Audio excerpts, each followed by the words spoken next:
Hello friends, welcome to wise Gyan. आज हम लोग मोटर व्हीकल एक्ट 1988 के चैप्टर 2 को डिस्कस करेंगे। प्रीवियस लेक्चर में हमने चैप्टर 1 को डिस्कस किया था और उसके क्वेश्चंस को भी लगाया था। ओके, जिन्होंने नहीं देखा है वो प्लेलिस्ट में जाकर देख सकते हैं। तो शुरू करते हैं। Section 3, necessity for driving licence. Driving licence की क्या आवश्यकता है, क्यों आवश्यकता है, इसके बारे में यहाँ पे डिस्कस किया गया कि अगर किसी के पास कोई भी व्यक्ति विदाउट वैलिड ड्राइविंग लाइसेंस, मतलब विदाउट वैलिड ड्राइविंग लाइसेंस वो ड्राइव नहीं कर सकता है कोई भी vehicle. No person shall drive a motor vehicle.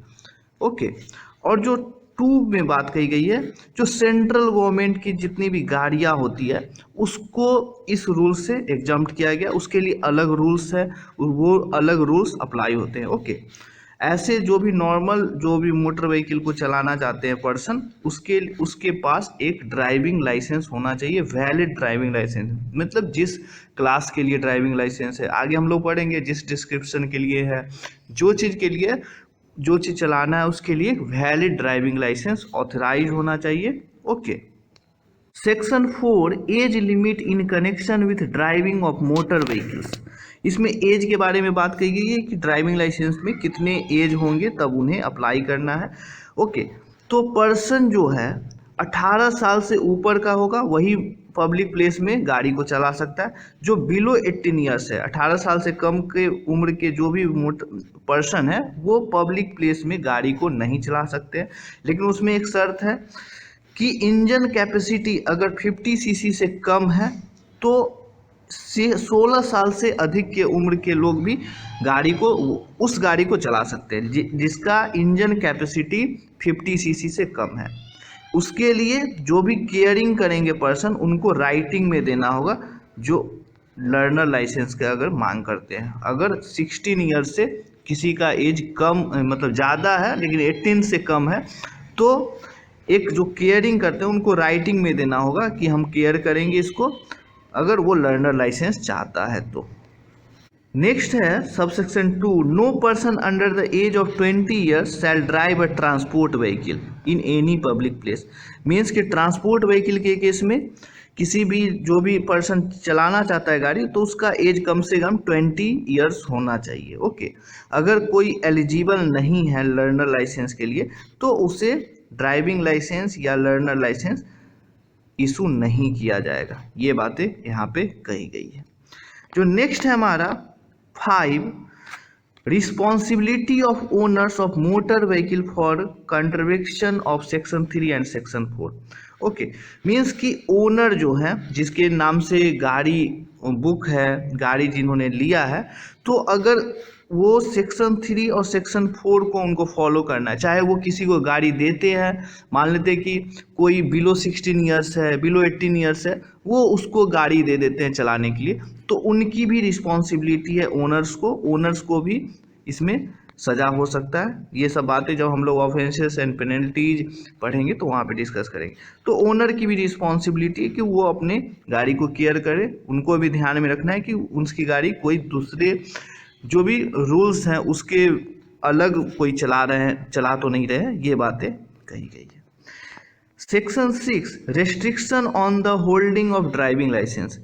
Means कुछ चीज़ों में ड्राइविंग लाइसेंस को होल्ड करने में रेस्ट्रिक्शन है। वो क्या चीज़ें हैं कि किसी भी लर्निंग लाइसेंस या कोई भी किसी का ड्राइविंग लाइसेंस अगर किसी का नाम से इशू है और आप उसे यूज नहीं कर सकते। Okay, no holder of a driving licence or learner licence shall permit it to be use by any other person. Okay, means कि आपके भाई के नाम से इशू है और आप यूज कर रहे हैं, ऐसा नहीं कर सकते। आपके नाम से वैलिड ऑथराइज ड्राइविंग लाइसेंस या लर्नर लाइसेंस हो तो भी आप यूज कर सकते हैं। Okay, section 7, restriction on the granting of learner licence for certain vehicles.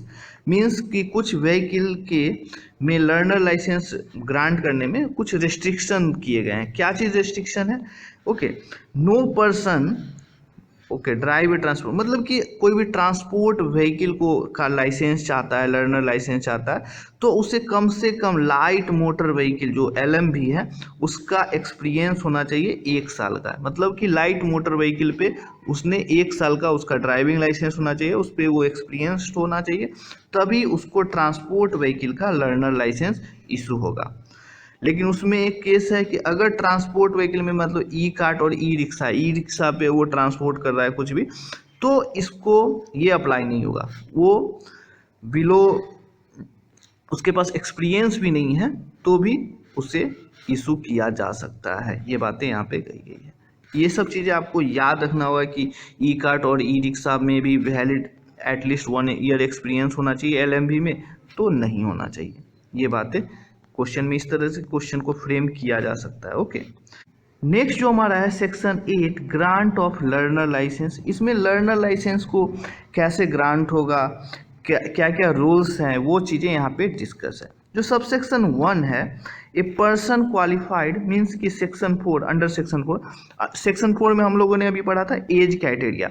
अगर एज क्राइटेरिया को वो फुलफिल करता है तो वो ड्राइविंग लाइसेंस को के लिए अप्लाई कर सकता है। कहाँ से अप्लाई कर सकता है? जहाँ पे वो ऑर्डिनरी रेसिडेंस है या कोई बिजनेस वो कैरी कर रहा है, किसी जिस जुडिक्शन एरिया में, अगर किसी जुडिक्शन एरिया में अगर उसका बिजनेस है तो वो वहाँ से भी अप्लाई कर सकता है, या जहाँ पे रेसिडेंस है वो वहाँ से भी अप्लाई कर सकता है, या कहीं से वो ट्रेनिंग ले रहा है किसी स्कूल या इस्टेब्लिशमेंट से, तो वो सेक्शन 12 में हम लोग जब पढ़ेंगे स्कूल और इस्टेब्लिशमेंट जहाँ से वो ट्रेनिंग ले रहा है, तो वो उस जुडिक्शन एरिया से भी मोटर व्हीकल के लिए ड्राइविंग लाइसेंस के लिए अप्लाई कर सकता है। जो सब सेक्शन 2 है, जो भी एप्लीकेशन है, जो उसको जो ड्राइविंग लाइसेंस का एप्लीकेशन है, एप्लीकेशन फॉर्म है और फी है, वो जो सेंट्रल गवर्नमेंट द्वारा प्रिस्क्राइब किया गया है उसको फिल करना होगा, उसको पे करना होगा। नेक्स्ट जो हमारा है सेक्शन सब सेक्शन 3 कि जो ट्रांसपोर्ट व्हीकल अगर चलाना चाहता है तो उसके लिए मेडिकल सर्टिफिकेट नेसेसरी, उसके मेडिकल सर्टिफिकेट देना है। ओके, 4 है, अगर कोई पर्सन मेडिकल सर्टिफिकेट इस मतलब देता है और ड्राइविंग के लिए मीन्स, और उससे लगता है मीन्स लाइसेंसिंग अथॉरिटी को लगता है कि उसे कोई डिजीज है, डिसेबिलिटी है, तो अगर वो मोटर व्हीकल चलाएगा तो कोई डेंजर टू ए पब्लिक, मतलब पब्लिक के लिए खतरनाक है, तो वो रिफ्यूज कर सकता है लर्नर लाइसेंस इशू करने से। ओके, ये पावर है लाइसेंसिंग अथॉरिटी के पास। ओके, लेकिन लाइसेंसिंग अथॉरिटी इस जैसे मेडिकल सर्टिफिकेट उसने इशू दिया और उसमें अगर लग रहा है डिसेबिलिटी है तो लाइसेंसिंग अथॉरिटी तो उसे रिफ्यूज कर देगी, उसे बनाने से मना कर देगी। लेकिन अगर एडेप्टेड व्हीकल है, एडेप्टेड व्हीकल मीन्स ये ऐड किया गया है 2019 में एडेप्टेड व्हीकल, ये इनवैलिड कैरेज को एडेप्टेड व्हीकल से इसको रिप्लेस किया गया है। तो एडेप्टेड व्हीकल है, एडेप्टेड व्हीकल हम लोगों ने पढ़ा था इनवैलिड कैरेज के बारे में कि जो लर्नर मीन्स जो भी दिव्यांग लोग हैं, स्पेशली जो डिसेबल लोग होते हैं, उसके लिए यूज किया जाता है। तो डिसेबल लोग हैं तो अगर उन्हें लगता है कि ये फिट है, ये एडेप्टेड व्हीकल चला सकते हैं, इस तरह के जो invalid carriage, specially adapted vehicle जो पर्सन विथ डिसेबल होते हैं उनके लिए ही बनते हैं। अगर उनको लगता है कि ये हाँ एडेप्टेड व्हीकल को चला सकते हैं तो उस केस में वो इशू करेंगे।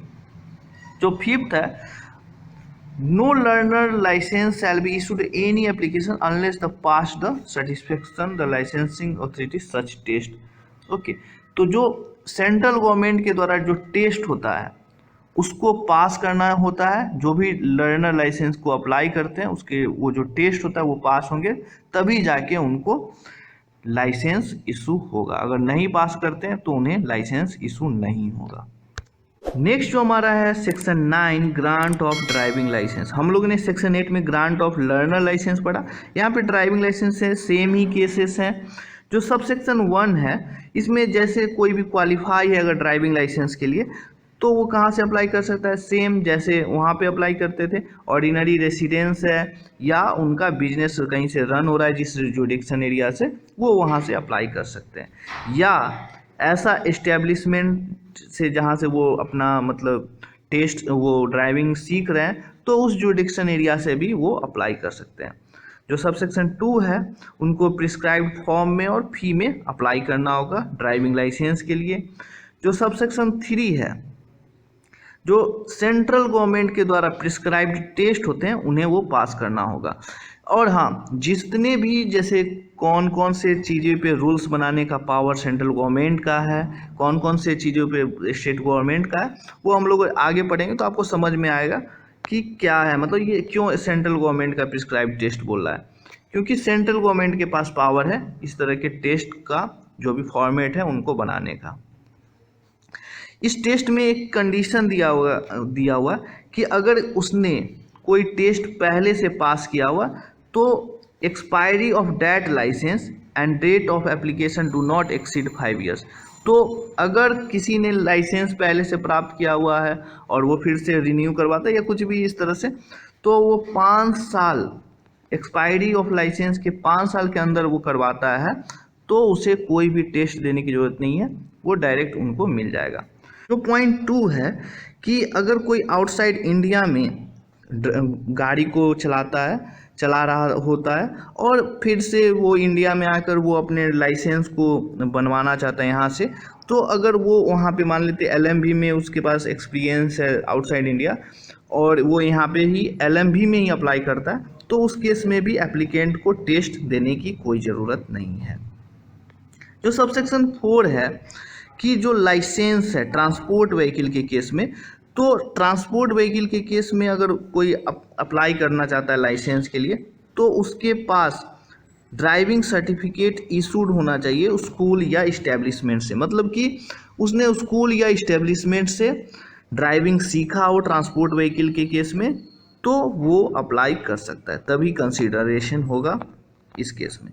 जो 5 है सब सेक्शन 5 कि अगर कोई एप्लीकेंट टेस्ट को पास नहीं करता है तो क्या हो सकता है, वो रीअपियर हो सकता है test after the period of 7 days. मतलब कि आज उसने टेस्ट दिया और फेल हो गया तो वो अगले 7 दिन के बाद वो फिर से रीअपियर हो सकता है। अगर ऐसा होता है कि वो 3 टाइम अपियर होता है और तीनों टाइम वो फेल हो जाता है, तो वो लास्ट टाइम जब अपियर हुआ था उसके 60 दिन बाद ही वो अब अपियर हो सकता है। ओके, तो इस तरह के क्वेश्चन आ सकते हैं कि अगर किसी ने टेस्ट दिया और वो फेल हो गया तो वो रीअपियर हो सकता है कितने दिनों बाद, तो 7 डेज। अगर वो 3 टाइम अपियर होता है और तीनों टाइम फेल हो जाता है तो वो फिर से कब अपियर हो सकता है, तो 60 दिनों के बाद ही अपियर हो सकता है फिर से टेस्ट में। ओके, अगर ये जो सेक्शन नेक्स्ट जो हमारा है sub section 8, if the licensing authority satisfied. Okay, अगर लाइसेंसिंग अथॉरिटी को लगता है कि वो हैबिचुअल क्रिमिनल है या हैबिचुअल ड्रंक है या हैबिचुअल एडिक्टेड है, मतलब कि कोई भी एडिक्शन है या क्रिमिनल है या वो ड्रंक करके चलाता है, तो इस केस में वो कैंसिल कर सकता है, उसके जो ड्राइविंग लाइसेंस इशू है उसको बनाने से रिफ्यूज कर सकता है, मना कर सकता है। ये बातें यहाँ पे कही गई है। नेक्स्ट जो हमारा है section 10, form and contents of licences to drive. Means क्या क्या चीज़ हैं, फॉर्म लगेंगे, किस तरह के फॉर्म लगेंगे, वो चीज़ें यहाँ पे मेंशन है। तो फॉर्म में जो भी एवरी लर्नर लाइसेंस है, जो लर्नर लाइसेंस है या ड्राइविंग लाइसेंस के लिए कोई अप्लाई करते हैं एप्लीकेंट, तो उसे जो प्रिस्क्राइब्ड बाय सेंट्रल गवर्नमेंट के द्वारा जो इन्फॉर्मेशन उनको देना है उस फॉर्म में, वो चीज़ें वहाँ पे उनको देना है। ओके, लेकिन ये चीज़ें अप्लाई नहीं होगा जो सेक्शन 18 के व्हीकल्स आते हैं। तो सेक्शन 18 में क्या क्या व्हीकल्स आते हैं, जो सेंट्रल गवर्नमेंट के व्हीकल्स होते हैं, जैसे कोई डिफेंस में यूज हो रहा है, इस तरह के जो व्हीकल है वो चीज़ें जो ये फॉर्म है, ये फॉर्म उस फॉर्म सेक्शन 18 के जो व्हीकल्स है वहाँ पे अप्लाई नहीं होंगे। जो नेक्स्ट है सब सेक्शन 2 कि जो लर्नर लाइसेंस अगर किसी ने इशू करवाया तो वो क्या क्या चीज़ें चला सकता है, किस क्लास के व्हीकल्स को चला सकता है। तो मोटरसाइकिल विदाउट गियर चला सकता है, मोटरसाइकिल विथ गियर चला सकता है, adapted vehicles, light motor vehicle, transport vehicles, road roller और motor vehicle of a specified description. Okay, तो इसमें जो बातें कही गई है ट्रांसपोर्ट व्हीकल के केस में आप समझ सकते हैं कि ट्रांसपोर्ट व्हीकल है तो आपने पढ़ा था कि ट्रांसपोर्ट व्हीकल के केस में 1 ईयर का LMV का एक्सपीरियंस होना चाहिए, तभी ट्रांसपोर्ट व्हीकल चला सकते हैं। तो जो सुप्रीम कोर्ट का जजमेंट है उसके अनुसार आप ट्रांसपोर्ट व्हीकल चला सकते हैं, लेकिन उसका जो 7500 kg से एक्सीड नहीं करना चाहिए वेट, तब आप चला सकते हैं। इस केस में आप ट्रांसपोर्ट व्हीकल को चला सकते हैं। ओके, नेक्स्ट जो हमारा है सेक्शन 12, रेगुलेशन ऑफ स्कूल और establishment for imparting instruction in driving of motor vehicles. Means कि जो इस्टेब्लिशमेंट होते हैं, जो स्कूल होते हैं, जो सिखाते हैं ड्राइविंग के लिए, तो उसके लिए क्या रेगुलेशन कर सकती है, ये सब चीज़ें यहाँ पे मेंशन है। तो central government make rules purpose of licensing and regulating. Means कि जो भी स्कूल है, इस्टेब्लिशमेंट है, उस पर वो सेंट्रल गवर्नमेंट रूल बना सकती है। क्या क्या रूल बना सकती है, किस फील्ड में रूल बना सकती है, ये यहाँ पे मेंशन है सबसेक्शन 2 में। Central government make such rules may provide all or any of the following matters, namely क्या क्या चीज़ पे, लाइसेंसिंग ऑफ सच स्कूल और इस्टेब्लिशमेंट, की स्कूल और इस्टेब्लिशमेंट को लाइसेंसिंग मिलना चाहिए या नहीं मिलना चाहिए, या किसको मिलना चाहिए, सुपरविजन कर सकती है, कंडीशन को चेक कर सकती है, नेचर कैसा है, किस सिलेबस में चेंज कर सकती है, ड्यूरेशन ऑफ कोर्स को चेंज कर सकती है, एपरेटस एंड इक्विपमेंट पे वो ये सब चीज़ों पे वो डिसीजन ले सकती है सेंट्रल गवर्नमेंट की किस तरह से होना चाहिए, क्या कंडीशन होना चाहिए, क्या नेचर होना चाहिए स्कूल का, कोर्स का ड्यूरेशन क्या होना चाहिए, फाइनेंशियली स्टेबिलिटी क्या होना चाहिए स्कूल का। ये सब चीज़ें पे सेंट्रल गवर्नमेंट रूल्स बना सकती है। जो सेक्शन 13 है, extent of effectiveness of licences to drive motor vehicles. जो हमारा जो लाइसेंस हम लोगों को मिला है या मिलता है, जो हम लोग पढ़ रहे हैं, तो वो मोटर व्हीकल वो मतलब क्या कितना इफेक्टिव है, वो चीज़ें यहाँ पे मेंशन किया। तो जो भी लर्नर लाइसेंस या ड्राइविंग लाइसेंस आपने इशू करवाया है अंडर दिस एक्ट, इफेक्टिव है थ्रू आउट द इंडिया, मतलब इंडिया में हर जगह ये लाइसेंस वैलिड है। आपने ऐसा नहीं कि आप बिहार में बनवाया तो आप यूपी में नहीं चला सकते, गुजरात में नहीं चला सकते हैं, तमिलनाडु में नहीं चला सकते, ऐसा नहीं है। ये सारे थ्रू आउट द इंडिया ये वैलिड है। Section 14, currency of licences to drive motor vehicles. जो मोटर व्हीकल्स है उसके जो लाइसेंस है वो कब तक वैलिड होंगे, कब आपको रिन्यू करवाना है, ये सब बातें यहाँ पे कही गई है। इसमें बहुत सारे अमेंडमेंट हो गए, वो भी हम लोग देखेंगे कि क्या थे पहले और कब अभी क्या हो गए। तो जो पॉइंट नंबर 1 है, सबसेक्शन 1 है, लर्नर लाइसेंस के बारे में यहाँ पे बात कही गई है कि जो लर्नर लाइसेंस है जब आपने इशू करवाया है तो वो उसके इशू के 6 मंथ तक ही वैलिड रहेगा। ओके, यहाँ पे effective for a period of 6 months. Okay, learner licence 6 महीने के लिए वैलिड होता है। जो सबसेक्शन 2 है, इसमें बहुत सारे व्हीकल्स के जो इशू या रिन्यू करवाते हैं तो वो कब तक वैलिड होगा, वो बातें यहाँ पे कही गई है। अगर कोई ट्रांसपोर्ट व्हीकल को ड्राइव करता है तो उसका जो लाइसेंस है 5 साल के लिए वैलिड होगा। ये 2019 में इसको चेंज किया गया, पहले ये 3 साल था। ओके, तो आपसे क्वेश्चन पूछ सकता है कि जो 2019 के अमेंडमेंट हुए हैं, या डायरेक्ट आपसे पूछेंगे कि ट्रांसपोर्ट व्हीकल कब तक वैलिड होगा, उसका जो लाइसेंस है अगर कोई ड्राइव करता है ट्रांसपोर्ट व्हीकल का तो उसका वैलिडिटी कब तक होगा, तो 5 साल के लिए होगा। लेकिन पहले क्या था, 3 साल के लिए। आपको अगर इस तरह से पूछा जा सकता है कि कितने सालों के लिए बढ़ा दिया गया है ट्रांसपोर्ट व्हीकल, तो 2 साल के लिए बढ़ा दिया गया है इस तरह से। इसलिए आप दोनों चीज़ को याद के रखिए कि पहले 3 साल के लिए वैलिडिटी था ट्रांसपोर्ट व्हीकल के केस में, अब 5 साल के लिए है। अगर कोई हैजार्डस या डेंजरस चीज़ को मतलब वो कैरी करता है उस ट्रांसपोर्ट व्हीकल में, जैसे पेट्रोलियम हो गया, इस तरह के चीज़ें को वो अगर यूज करता है, केमिकल्स हो गए, ट्रांसपोर्ट के लिए यूज करता है, तो उसका वैलिडिटी 3 साल के लिए होगा। ओके, और पहले क्या था, जब 2019 के अमेंडमेंट से पहले 1 साल के लिए वैलिडिटी था, आपको हमेशा रिन्यू करवाना पड़ता 1-1 साल के बाद। ओके, लेकिन अब इससे बढ़ा दिया गया, 3 सालों के लिए कर दिया गया है।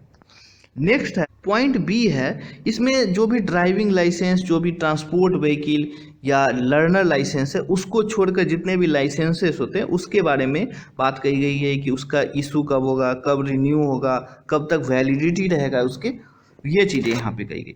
जो पॉइंट नंबर 1 है कि अगर किसी का एज 30 साल से कम है और वो ड्राइविंग लाइसेंस के लिए इशू मतलब अप्लाई करता है या रिन्यू करवाता है, तो उस केस में उसके एज 40 साल तक उसका वैलिडिटी रहेगा। अगर आपने मान लेते हैं कि आपने 20 साल में ड्राइविंग लाइसेंस इशू करवाया, तो आपका ये जो ड्राइविंग लाइसेंस है 40 साल के एज में ख़त्म हो जाएगा, तो आपका नेक्स्ट 20 ईयर्स तक ये वैलिड रहेगा। लेकिन किसी ने ड्राइविंग लाइसेंस 28 ईयर्स में बनवाया, तो उसका वैलिडिटी कब तक रहेगा, क्योंकि उसका एज 40 साल पूरने पे उसका वैलिडिटी ख़त्म हो जाएगा, तो नेक्स्ट 12 ईयर्स ही उसका वैलिडिटी रहेगा। ठीक है, इसको आपको अच्छे से समझना होगा। ओके, अगर जो पॉइंट नंबर 2 है कि अगर किसी का एज 30 साल हो जाता है लेकिन उसका एज 50 से कम होता है, ठीक है, तो उस केस में उसके जो ड्राइविंग लाइसेंस है उसकी वैलिडिटी 10 ईयर्स होंगे, 10 साल के लिए वैलिड होंगे। तो इसको समझते हैं एग्जांपल से। जैसे मान लेते हैं वो 30 साल से ज़्यादा हो गया, तो मान लेते हैं वो 30 साल से ज़्यादा लेकिन 50 साल से कम। अगर मान लेते हैं कि उसने 32 साल में उसने ड्राइविंग लाइसेंस को अप्लाई किया, तो 10 साल ही उसका ड्राइविंग लाइसेंस वैलिड होगा, तो 42 के एज में उसका एक्सपायर हो जाएगा। लेकिन उसने अप्लाई किया मान लेते हैं 42 साल में अप्लाई किया, तो उसका जो वैलिडिटी होगा 10 साल ऐड कर देंगे तो 52 में उसका वैलिडिटी ख़त्म होगा। ओके, ये यहाँ पे बात कही गई। इसमें ये बातें नहीं कही गई है कि वो जो वैलिडिटी है वो उसके 50 साल के एज में ख़त्म हो जाएगा। ओके, वो इफेक्टिवली 10 साल के लिए वैलिड होगा, मतलब कि चाहे वो 38 में बनवाए या 40 में बनवाए, या वो अगर उसने मान लेते हैं कि 49 साल के एज में बनवाया, ड्राइविंग लाइसेंस को इशू करवाया, तो नेक्स्ट 10 साल तक वो वैलिड होगा, तो वो 59 में जाके एक्सपायर हो जाएगा। ये चीज़ें कही गई है। ओके, जो पॉइंट नंबर 3 है कि अगर 50 साल का हो जाता है लेकिन 55 से कम है, तो वो 60 के एज में उसको रिन्यू करवाना होगा उस केस में। तो मान लेते हैं जैसे किसी का एज 54 है और 54 में वो उसने रिन्यू करवाया, तो उसका जो वैलिडिटी रहेगा 6 साल ही उसके ड्राइविंग लाइसेंस का वैलिडिटी रहेगा, क्योंकि 6 साल बाद ही उसका 60 एज हो जाएगा। जो पॉइंट नंबर 2 था, इसमें 10 साल के लिए वैलिडिटी था, ठीक है, इस केस में। लेकिन इस केस में एज की बात कही गई थी, एज ऑफ 40 ईयर्स और एज ऑफ 60 ईयर्स। ठीक है, समझ गए। इसको एक और उदाहरण से समझते हैं पॉइंट 3 को, कि अगर 50 साल से ज़्यादा है लेकिन 55 से कम है, मान लेते हैं उसका एज 51 साल है, तो वो उसका जो वैलिडिटी होगा उसके ड्राइविंग लाइसेंस का कब तक वैलिड होगा, 9 साल के लिए वैलिड होगा, क्योंकि उसका एज 9 साल के बाद हो जाएगा।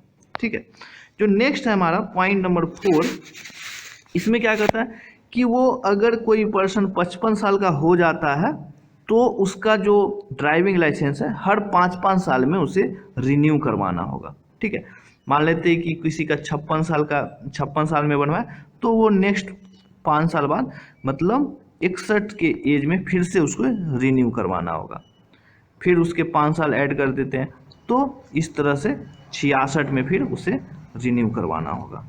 इस तरह से ये चीज़ें कही गई। लेकिन पहले क्या था, ये सब चीज़ें जितने भी हमने पढ़े पॉइंट बी में, ये सब अमेंडमेंट किए गए हैं 2019 में।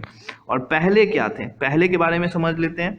2019 से पहले जो थे रूल्स, वो क्या थे कि जो भी ड्राइविंग लाइसेंस अगर इशू होता है तो वो नेक्स्ट 20 ईयर्स के लिए वैलिड होते थे या 50 के एज तक वैलिड होती है, जो पहले आ जाए। मान लेते हैं कि इसमें क्या केस था कि अगर किसी ने मतलब 20 में ड्राइविंग लाइसेंस बनवाया, तो उसका अगले नेक्स्ट 20 ईयर्स के लिए वैलिड होगा, तो 40। ठीक है, ये 20 ईयर्स के लिए वैलिड हो जाएगा। लेकिन अगर किसी ने मान लेते हैं 32 साल में अपना ड्राइविंग लाइसेंस बनवाया, तो उसका जो एज है एज 18 उसमें ऐड करेंगे तो 50 हो जाएगा, ठीक है। तो उसका वैलिडिटी जो ड्राइविंग लाइसेंस का वो होगा 18 ईयर्स ही होगा, क्योंकि उसका एज 50 पहले आ जाता है। अगर हम 20 इसमें ऐड करेंगे तो 52 हो जाएगा, लेकिन 50 ईयर्स या 20 ईयर्स जो पहले आ जाए, तो पहले उसका 50 ईयर्स का एज आ जाता है, तो इसलिए इसका वैलिडिटी 18 साल होगा। ऐसा नहीं कि आपने 40 में अप्लाई किया और आप सोच रहे हैं कि 20 साल अगले 20 साल तक वैलिड होगा, नहीं। 40 में अप्लाई किया तो आपको 10 साल ही वैलिडिटी मिलेगा, क्योंकि 50 के आप 10 साल बाद ही हो जाएंगे। ओके, और अगर आपका 50 साल से अगर आपका ज़्यादा हो जाता है तो हर 5-5 साल पे आपको रिन्यू करवाना है। ये चीज़ें इसमें थी। अभी ये पहले के हैं, और ये जो हमने पहले जो बताया था ये सारी चीज़ें ये अमेंडमेंट हो चुके हैं, ठीक है। आपको ये अच्छे से एक नोट्स बना लीजिए इसको, ताकि आपको समझने में कोई प्रॉब्लम ना हो। Section 15 renewal of driving licences. Driving licence के रिन्यूअल की बात कही गई है कि आप रिन्यू कब करवा सकते हैं। अगर आपका एक्सपायर हो जाता है ड्राइविंग लाइसेंस तो कब आप इसे रिन्यू करवाएंगे। तो सब सेक्शन 1 में जो बात कही गई है कि जो भी आपका लाइसेंस अगर एक्सपायर होता है तो आप इसे रिन्यू करवा सकते हैं। अब कब करवा सकते हैं? जब आपका एक्सपायर होता है उसके 1 साल के अंदर आप इसको मतलब एक्सपायरी के 1 साल के अंदर आप इसे रिन्यू करवा सकते हैं। ओके, और पहले क्या था ना कि ये 2019 का है। 2019 के अमेंडमेंट के बाद 1 साल इसे हो गया, लेकिन पहले क्या था कि अगर आपका जो लाइसेंस एक्सपायर हुआ है तो उसके 30 दिनों के अंदर आपको मतलब रिन्यू करवा लेना होता था, ठीक है। जब जैसे आप मान लेते हैं कि रिन्यू आप पहले करवा लेते हैं, जो 1 साल के अंदर जो वैलिडिटी है उसके अंदर अगर आप रिन्यू करवा लेते हैं तो आपको जो एप्लीकेशन फ़ी में जो रिन्यूअल एप्लीकेशन फ़ी है तो आपको कम लगेंगे। लेकिन उसके बाद अगर आप रिन्यू करवाने जाते हैं 1 साल बाद तो आपको एक्स्ट्रा चार्ज लगेगा, कुछ फाइन लगेंगे। ये सब चीज़ें कंडीशन है। और एक चीज़ और, जो पहले जो था जो 1 ईयर था उसको बढ़ा के, जो पहले क्या था कि 30 दिन था, 30 दिन में ही आपको रिन्यू करवा लेना था, लेकिन अब इसके जगह 1 ईयर कर दिया गया है। ये बातें आपको ध्यान में रखना है। ओके, और जो एप्लीकेशन है ट्रांसपोर्ट व्हीकल के केस में, अगर वो रिन्यू करवाने जाता है और उसका एज 40 ईयर्स हो जाता है, 40 साल का है, अगर वो रिन्यू करवाने गया और 40 साल का एज हो गया तो उस केस में उसे मेडिकल सर्टिफिकेट भी देना होगा।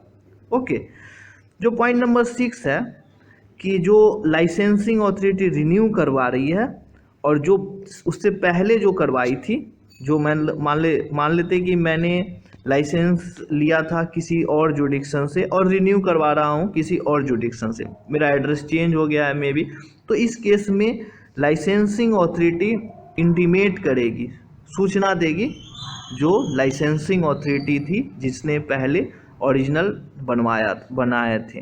Okay, section 16 revocation of driving licence on grounds of disease और डिसेबिलिटी।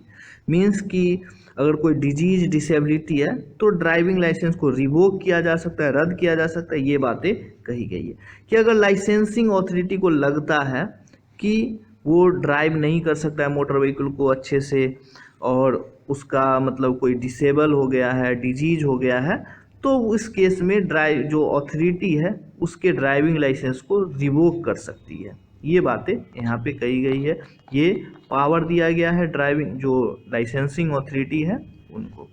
सेक्शन 17 ऑर्डर्स रिफ्यूजिंग और revoking driving licence and appeal therefor. जो भी ड्राइविंग लाइसेंस है उसको लाइसेंसिंग अथॉरिटी रिफ्यूज कर सकती है, उसका ऑर्डर निकाल सकती है रिफ्यूजिंग का या रिवोक का, ये सब चीज़ें हैं। और अपील आप कहाँ कर सकते हैं अगर किसी के साथ इस तरह से होता है, ये बातें यहाँ पे कही गई। जो पॉइंट नंबर 1 है, लाइसेंसिंग अथॉरिटी को लगता है कि जैसे कोई हैबिचुअल ड्रंक है, इस तरह से वो मतलब डिसेबल्ड हो गया है, वो फिट नहीं है ड्राइविंग के लिए, तो इस केस में वो इशू या रिन्यूअल करने से रिवोक से मना कर सकता है ड्राइविंग लाइसेंस को। ओके, या रद्द कर सकता है ड्राइविंग लाइसेंस को। जो भी ये सब चीज़ें करेगी लाइसेंसिंग अथॉरिटी, उसका रीज़न देगी राइटिंग में कि मैंने इस कारण से आपके लाइसेंस को रद्द किया है। ठीक है। जो पॉइंट नंबर 2 है, अगर ऐसा लगता है उस पर्सन को कि उसके साथ गलत किया गया है, वो मतलब रिवोक नहीं करना चाहिए था, रिफ्यूजल नहीं होना चाहिए था, तो वो अपील कर सकता है 30 दिनों के अंदर। जब से उसका रिफ्यूज किया गया है एप्लीकेशन को, जो राइटिंग में मिला है, उसके 30 दिनों के अंदर वो एप्लीएट अथॉरिटी के पास अपील कर सकता है। Okay. Section 18, driving licence to drive motor vehicles belongings to the central government. जो सेंट्रल गवर्नमेंट के जो भी गाड़ियाँ होती है उसके ड्राइविंग लाइसेंस के बारे में यहाँ पे बात कही गई है। जो सेंट्रल गवर्नमेंट के गाड़ी हैं, उस जिस पर्सन को उसके लिए ड्राइविंग लाइसेंस मिलेगा उसका एज 18 ईयर्स होना चाहिए।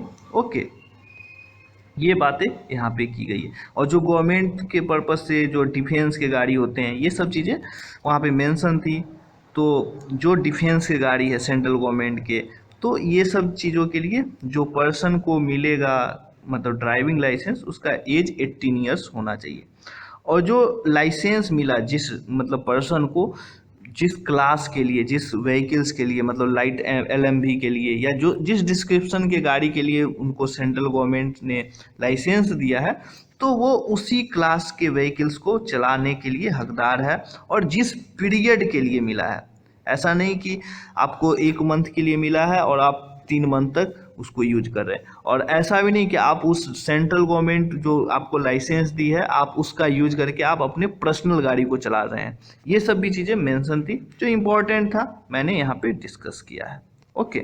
Section 19, power of licensing authority to disqualify from holding a driving licence और रिवोक सच लाइसेंस।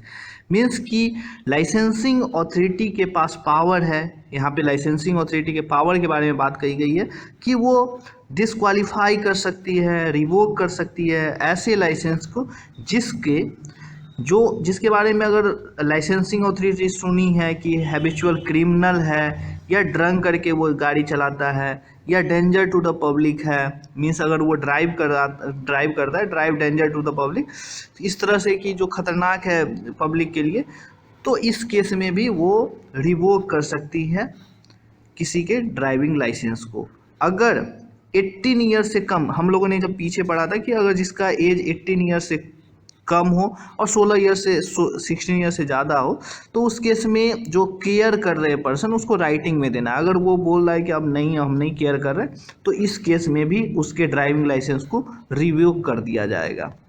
जो सबसेक्शन 2 है, इसमें ड्राइविंग लाइसेंस जो रद्द किया गया है सबसेक्शन 1 के तहत, तो जो हैबिचुअल क्रिमिनल है या जो ऑर्डर निकलता है, तो इस केस में ड्राइविंग लाइसेंस जो DL होल्डर है उसे लाइसेंसिंग अथॉरिटी के पास अपना DL को सरेंडर करना होता है। ओके।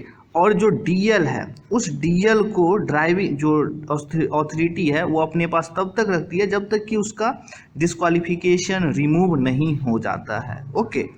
जो नेक्स्ट पॉइंट है, अगर ऐसा लगता है कि पर्सन के साथ गलत हुआ है तो वो अपील कर सकता है एप्लीएट अथॉरिटी के पास। ओके। लेकिन विदिन 30 डेज, मीन्स जब उसका रिवोक किया गया है या रिफ्यूज किया गया है, इस तरह से रिवोक किया गया, तो इस केस में वो 30 डेज के अंदर अपील कर सकता है एप्लीएट अथॉरिटी के पास। ओके, ये बातें कही गई है। Section 20, power of court to disqualify. Means कि यहाँ पर जो कोर्ट है, कोर्ट के पास भी पावर है कि उसके ड्राइविंग लाइसेंस को रद्द कर सकती है, डिस्क्वालीफाई कर सकती है। वो कब करेगी? अगर कोई पर्सन कन्विक्टेड है, ओके, कोई ऑफेंस में, अगर उसका मोटर व्हीकल यूज होता है, तो इस केस में जो कोर्ट है वो स्पेसिफिक पीरियड के लिए उसके लाइसेंस को रद्द कर सकती है। लेकिन अगर सेक्शन 183 जो ड्राइविंग एट एक्सेसिव स्पीड है, अगर इस केस में अगर फर्स्ट और सेकेंड ऑफेंस करता है, तो इस केस में और मतलब कि ये जो रिवोकेशन का है, रिवोक करने का, वो नहीं करेगी उसको। मतलब अगर इसके बाद भी अगर वो थर्ड टाइम करता है तो इस केस में उसे रिवोक किया जाएगा। जो पॉइंट नंबर 2 है कि अगर where a person convicted an offence of, अगर ये दोनों सेक्शन अगर में उसका कन्विक्टेड पाया जाता है, गुनाहगार है किसी ऑफेंस के लिए, means section 132, duty of driver to stop in certain cases. Means कि जो ड्राइवर है उसको जो रोकना है, जब हम सेक्शन 132 पढ़ेंगे तो हम डिस्कस करेंगे। यहाँ पे हम लोगों ने डिस्कस कर दिया है कि ये जो सेक्शन 132 है और section 134 duty of driver in cases of accident and injury to person, मतलब अगर किसी का मतलब ड्राइवर के व्हीकल से किसी का इंजरी होता है, एक्सीडेंट होता है, तो उसका भी कुछ ड्यूटी है। अगर वो ड्यूटी को फॉलो नहीं करता है तो इस केस में, इस दोनों केस में जो डिस्क्वालिफिकेशन होगा उसके लाइसेंस का not less than 1 month. Means कि ऐसा नहीं कि उसका डिस्क्वालिफिकेशन कोर्ट 15 दिन के लिए करेगी, नहीं, वो 1 मंथ के लिए इसका डिस्क्वालिफिकेशन करेगी कम से कम, not less than 1 month. Okay, अगर सेक्शन 185 होता है driving by a drunken person or by a person under the influence of drugs, अगर सेक्शन 185 जब हम लोग पढ़ेंगे driving by a drunken person, तो उस केस में disqualification not less than 6 month. आपको याद रखना होगा, ये सब चीज़ें बहुत इंपॉर्टेंट है कि सेक्शन 132 और 134 में क्या कहा गया है और इसमें कितने दिनों का रिवोकेशन होगा मिनिमम। तो मिनिमम 1 मंथ का। जो सेक्शन 185 है इसमें कितने मंथ का रिवोकेशन होगा, तो इसमें not less than minimum 6 month का रिवोकेशन होगा। ओके, अगर सब सेक्शन 3 है, a court shall unless for special reason to be recorded in writing it things fit to otherwise order the disqualification of a person. अगर इस case में, अगर मतलब कि जो कोर्ट है उसे लगता है कि नहीं, अगर राइटिंग में वो कुछ देता है और उसे लगता है कि सही है तो वो इस पर सोच सकती है। लेकिन अगर इस केस में अगर सेक्शन 192 करता है using vehicle without registration, vehicle का रजिस्ट्रेशन नहीं है फिर भी यूज कर रहा है, racing and trials of speed कर रहा है या ड्राइविंग डेंजरसली कर रहा है, तो इस केस में सेक्शन 190 के केस में 1 ईयर का मिनिमम जो डिस्क्वालिफिकेशन होगा मिनिमम 1 ईयर का होगा। जो सेक्शन 189 है racing and trials of speed, इसका मिनिमम जो डिस्क्वालिफिकेशन होगा उसका 2 ईयर्स का होगा और ड्राइविंग डेंजरसली का 5 ईयर्स का होगा। ये सब चीज़ें आपको याद रखना है। Okay, section 21 suspension of driving licence in certain cases, इसमें ड्राइविंग लाइसेंस को कुछ केस में सस्पेंड किया जाएगा, ये यहाँ पर बात की गई है। अगर कब करेगी, जब लाइसेंस सस्पेंड होगा, जब कोई ऑफेंस होता है। ओके, अगर ड्राइविंग डेंजरसली वो यूज करता है और डेथ हो जाता है किसी का, या किसी को मतलब एक्सीडेंट होता है किसी भी तरह का और 1 और more person, then suspension will be 6 month या टिल प्रूवन गिल्टी। मीन्स कि अगर कोई लाइसेंसधारी है, अगर उसके ड्राइविंग डेंजरसली के कारण मतलब खतरनाक तरीके से गाड़ी चलाने के कारण किसी का डेथ हो जाता है या कोई एक से अधिक लोगों को डेथ होता है या कोई तरह का हर्ट होता है, उसे चोट लगता है, तो उसमें उसका जो मिनिमम सस्पेंशन होगा 6 मंथ का होगा और टिल प्रूवन गिल्टी। ये क्या है, मतलब कि अगर मान ऐसा भी हो सकता है कि वो कोर्ट में केस चल रहा है और 2 मंथ बाद रिजल्ट आता है कि नहीं, ये जो लाइसेंस और जो धारक है या जो ड्राइवर है वो गिल्टी नहीं है, तो उसका उसी समय सस्पेंशन खत्म हो जाएगा और वो फिर से लाइसेंस का यूज कर सकता है। ओके, ये बातें कही गई है। सेक्शन 22 सस्पेंशन और cancellation of driving licence on conviction, means किसी भी तरह का मतलब अगर कोई गुनाह करता है इस केस में सस्पेंड और कैंसल किया जा सकता है ड्राइविंग लाइसेंस का। कब किया जा सकता है, ये यहाँ पे मेंशन है कि अगर ड्राइविंग जो पर्सन है डेंजरस ड्राइविंग करता है, सेक्शन 184 के तहत ड्राइविंग डेंजरसली करता है। ओके, तो इस केस में जो कोर्ट है वो जितना दिन के लिए चाहती है कि जितना दिन उसे फिट करता है कि इस पीरियड के लिए इसके जो ड्राइविंग लाइसेंस है उसको सस्पेंड किया जाए, तो वो सस्पेंड करेगी। ओके, जो सब सेक्शन 2 है कि सेक्शन 185 के तहत अगर ड्राइविंग बाय ड्रंकन पर्सन, मतलब ड्रंक करके अगर शराब पी के कोई चलाता है गाड़ी, तो इस केस में जो कोर्ट है वो कैंसल कर देगी ड्राइविंग लाइसेंस को। ओके, और जो थर्ड पॉइंट है इसमें कि अगर किसी का ड्राइविंग लाइसेंस कैंसिल होता है या सस्पेंड होता है या जिस पीरियड के लिए सस्पेंड होता है, तो उस पीरियड में कोर्ट उसकी लाइसेंस को कस्टडी में ले लेगा और उससे ड्राइविंग लाइसेंस उस ड्राइविंग लाइसेंस को अथॉरिटी, जो लाइसेंसिंग अथॉरिटी है जिसने इशू किया उसे सेंड कर देगी, और जो लाइसेंसिंग अथॉरिटी है उस लाइसेंस को तब तक अपने पास रखेगी जब तक कि वो सस्पेंडेड है, और उसके बाद उस लाइसेंस को उस पर्सन को जब सस्पेंशन ख़त्म हो जाता है, एक्सपायर्ड हो जाता है उस सस्पेंशन का, तो उसे रिटर्न कर देगी। ये बातें यहाँ पे मेंशन है।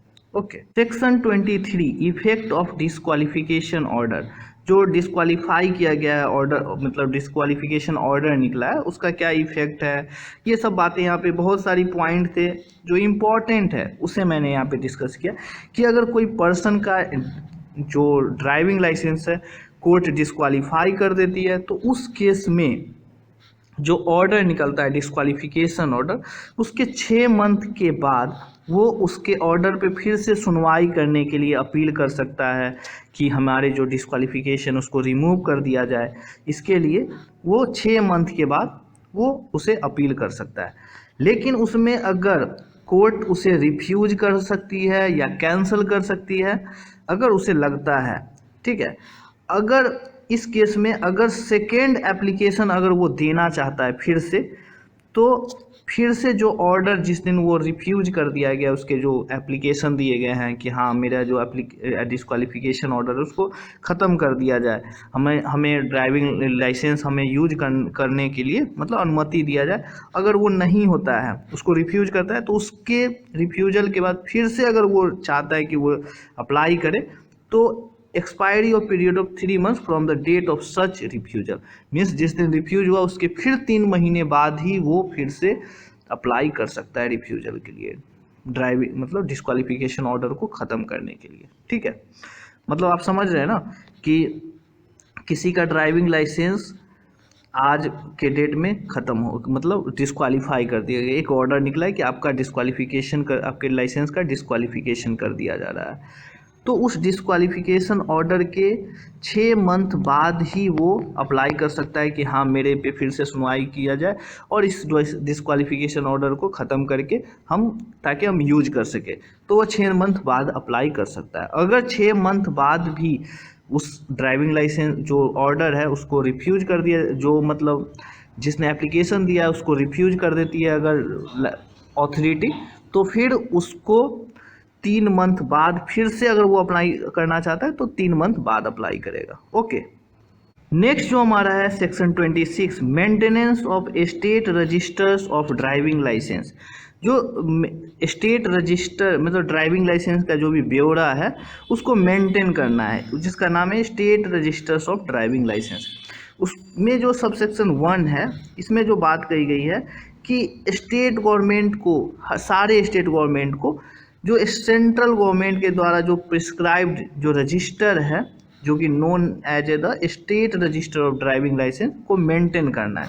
उसमें क्या क्या चीज़ें होगी, नेम हो गया, address of the holders of driving licence, नाम और उसका पता, लाइसेंस नंबर होगा, कब इशू किया गया, डेट ऑफ इशू, या रिन्यूअल हुआ है तो उसका डेट होना चाहिए, एक्सपायरी डेट होना चाहिए, क्लास कौन से क्लास, कौन सा टाइप्स ऑफ व्हीकल्स कौन सा है टू बी ड्रिवन, ये बातें होनी चाहिए। जो पॉइंट नंबर F है such other particulars as the central government में प्रिस्क्राइब, मतलब जो सेंट्रल गवर्नमेंट और अगर कोई न्यू चीज़ इंसर्ट करना चाहती है तो वो इंसर्ट करवा सकती है। ओके, ये चीज़ें, इतने चीज़ें अभी जो मेंशन है इतना चीज़ें होनी चाहिए। ओके, और नेक्स्ट जो F में जो पॉइंट बोलेगी कि आगे भी इंसर्ट अगर कोई ऐसा लगता है कि हाँ ये चीज़ें होने चाहिए ड्राइविंग लाइसेंस में तो वो ऐड करवा सकती है।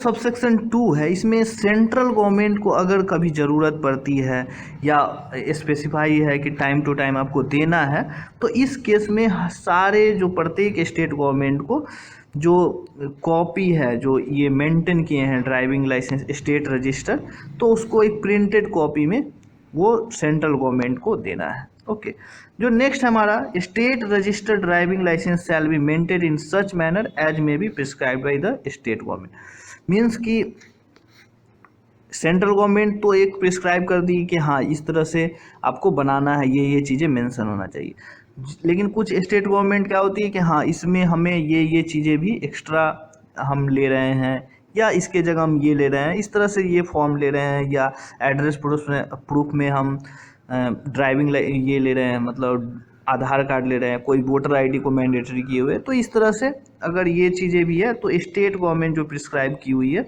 तो उस तरह में मेंटेन करना है उसको, ठीक है। नेक्स्ट जो हमारा है section 27, power of central government to make rules. तो सेंट्रल गवर्नमेंट के पास पावर है क्या क्या चीज़ों में रूल्स बनाने का, तो ये चीज़ें हमें यहाँ पे देखेंगे कि सेंट्रल गवर्नमेंट क्या बनाएगी, ई कार्ट और ई रिक्शा जो होती है उस पर स्पेसिफिकेशन पे वो रूल बना सकती है। जो सेकंड है person driving central government vehicle, जो पर्सन है सेंट्रल गवर्नमेंट की व्हीकल्स चलाते तो उसका रूल सेंट्रल गवर्नमेंट बनाएगी। जो फॉर्म है, जो लर्नर लाइसेंस के लिए या ड्राइविंग लाइसेंस के लिए जो फी लगेंगे, डॉक्यूमेंट क्या सबमिट करना है, ये सब चीज़ें में फॉर्म, ये सब चीज़ें सेंट्रल गवर्नमेंट के अंदर आती है, सेंट्रल गवर्नमेंट इसमें रूल्स बनाएगी। जो मेडिकल सर्टिफिकेट के फॉर्म है वो सेंट्रल गवर्नमेंट के द्वारा प्रिस्क्राइब होंगे। जो ड्राइविंग टेस्ट प्रोसीजर होंगे वो सेंट्रल गवर्नमेंट डिसाइड करेगी। पार्टिकुलर्स फॉर द टेस्ट में क्या क्या पार्टिकुलर्स लगेंगे ये सब सेंट्रल गवर्नमेंट डिसाइड करेगी। ओके, मिनिमम एजुकेशन क्वालिफिकेशन क्या होना चाहिए किसी पर्सन को जो licence to drive transport vehicles करते हैं, तो ये सब सेंट्रल के अंडर में आती है, ठीक है। जो भी ड्राइविंग लाइसेंस इशू कर रही है उसके क्या मैनर्स होंगे, क्या कंडीशन होंगे, हम लोगों ने ऊपर भी पढ़ा तो भी पता चल रहा था कि हाँ सेंट्रल गवर्नमेंट उसमें रूल्स बना रही है, ठीक है। ये सब चीज़ों में स्पेसिफाइंग द ऑफेंसेस, क्या क्या चीज़ें गिल्टी मतलब दोषी में आएंगे, क्या अपराध होगा, ये सब चीज़ें सेंट्रल गवर्नमेंट रूल्स बनाएगी। ओके, तो हम लोग जब स्टेट गवर्नमेंट के रूल्स जब पढ़ेंगे पावर क्या क्या है तो आपको खुद समझ में आएगा कि हाँ सेंट्रल गवर्नमेंट के अलग रूल्स हैं और स्टेट गवर्नमेंट अलग चीज़ों पे रूल्स बनाती है। ओके, नेक्स्ट जो हमारा है section 28, power of state government to make rules. क्या पावर है स्टेट गवर्नमेंट का, देखिए state government make rules, okay, जो भी chapter other than matter specified in section 27। जो सेक्शन 27 में हम लोगों ने पढ़ा कि जो सेंट्रल गवर्नमेंट रूल्स बना सकती है उसको छोड़कर जितने भी जो भी चीज़ें हैं उस पर स्टेट गवर्नमेंट रूल्स बना सकती है। क्या क्या चीज़ पे रूल्स बना सकती है, जो अपॉइंटमेंट है वो किसी मतलब कि किस तरह से अपॉइंट करना है कोई मोटर व्हीकल इंस्पेक्टर को, कोई जुडिक्शन एरिया क्या होना चाहिए, किस की मतलब अपने हिसाब से वो जुडिक्शन डिसाइड करेगी। Control and function of licensing authority, control और उसका क्या कार्य होगा उस लाइसेंसिंग अथॉरिटी का वो डिसाइड करेगी स्टेट गवर्नमेंट। आप समझ रहे हैं ना, वहाँ पे क्या चीज़ें थी, यहाँ पे क्या रूल्स है, तो दोनों को पावर है, अलग अलग पावर दिए गए हैं कि दोनों में इस तरह से कॉन्फ्लिक्ट ना आ सके।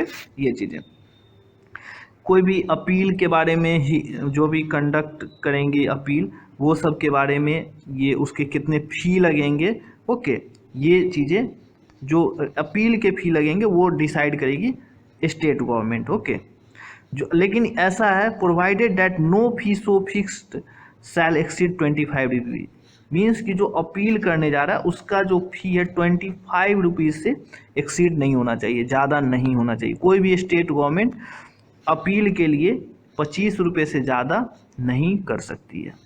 जो नेक्स्ट है जो रूल मतलब पावर दिया गया स्टेट गवर्नमेंट को डुप्लीकेट लाइसेंस के रिप्लेसमेंट या लॉस्ट होने पे कितना फ़ी लगेगा उसके फ़ी को वो मेंटेन करेगी कि हाँ इतना फ़ी लगेगा रिप्लेसमेंट में। लेकिन न्यू बनाने के केस में सेंट्रल गवर्नमेंट का रूल्स लगेंगे, लेकिन अगर रिप्लेसमेंट है कोई चेंज करवाना है कुछ तो इस केस में फ़ी स्टेट गवर्नमेंट डिसाइड करेगी। जो बैज है, जो यूनिफॉर्म है ड्राइवर का या ट्रांसपोर्ट व्हीकल का, कंडक्टर का, एजेंट का, तो इस चीज़ों में जो स्टेट गवर्नमेंट है वो रूल्स बना सकती है। जो fee payable issue of medical certificate है उसमें जो स्टेट गवर्नमेंट है वो बनाएगी। जो मतलब कि जो रूल्स हमने पढ़ा मेडिकल सर्टिफिकेट कौन बनाएगी, उसका जो प्रिस्क्राइब्ड फॉर्मेट रहेगा वो सेंट्रल गवर्नमेंट का होगा, लेकिन मेडिकल सर्टिफिकेट के फ़ी कौन डिसाइड करेगा, वो स्टेट गवर्नमेंट डिसाइड करेगा। जो ड्यूटीज़ है, फंक्शन है, जो licence to drive transport vehicle, जो ड्यूटी जो हम लोगों ने बिहार का जब रूल्स पढ़ रहे थे तो वहाँ पे हमने ड्यूटीज़ पढ़ा था, बहुत सारे ड्यूटीज़ पढ़े थे। ओके, ड्राइवर के, ट्रांसपोर्ट व्हीकल के ड्राइवर के या जो भी स्टेट कैरेज के ड्राइवर थे उनके ड्यूटीज पड़े थे। तो ये सब डिसाइड क्या करेंगे, जो इस पे रूल्स स्टेट गवर्नमेंट बनाएगी। Okay, exemption of drivers of road rollers from all or any of the provisions of the chapter or of the rules made under this, कि कोई भी ड्राइवर्स रोड रोलर के ड्राइवर को exempt कर सकती है कोई फी से या किसी भी कंडीशन से, या किसी रूल्स को रोड रोलर के जो रोड रोलर पे अप्लाई नहीं करेगी कुछ रूल्स को या कुछ सेक्शन को, ये सब चीज़ें मेंशन है यहाँ पे। ये सब चीज़ें पे रूल्स बना सकती है स्टेट गवर्नमेंट। ठीक है, हम लोगों ने आज सारे चैप्टर जो चैप्टर्स 2 के सारे सेक्शन को पढ़ा था, और मैंने बीच में जो कुछ सेक्शन है 24 एंड 25 को हमने छोड़ दिया क्योंकि वो इम्पोर्टेंट नहीं थे, तो यहाँ पे हम लोगों ने डिस्कस नहीं किया। Okay, thanks for watching.